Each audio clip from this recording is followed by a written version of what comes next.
formation maxillofaciale. L'objectif est d'apporter une initiation à cette spécificité de la kinésithérapie. Il se passe en 3 parties le cours. Il y a un premier séminaire qui se fait sur l'articulation temporomandibulaire avec bien sûr toutes les données anatomiques, la physiologie, les pathologies qui tournent autour et puis le bilan et la rééducation autour de cette structure. Le deuxième stage, il se déroule sur la partie faciale et notamment les paralysies faciales avec toujours la même déroulé, anatomie, bilan, physiologie, physiopathologie, rééducation. Et puis le dernier séminaire, il est axé sur la partie linguale.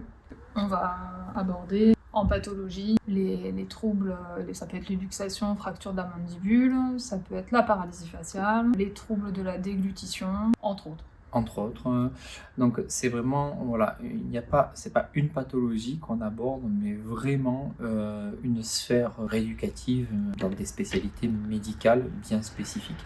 À noter que dans cette prise en charge, on va utiliser des techniques spécifiques à la maxillofaciale, mais c'est aussi une approche qui va demander aux étudiants de faire une synthèse de tous leurs acquis. Mais tous nos cours sont basés par contre sur des références dans la littérature qui sont indexées ou pas, parce que là encore la problématique de la littérature francophone, c'est que pour l'instant tout ce qui est en rééducation, notamment en kinésithérapie, n'est pas encore indexé.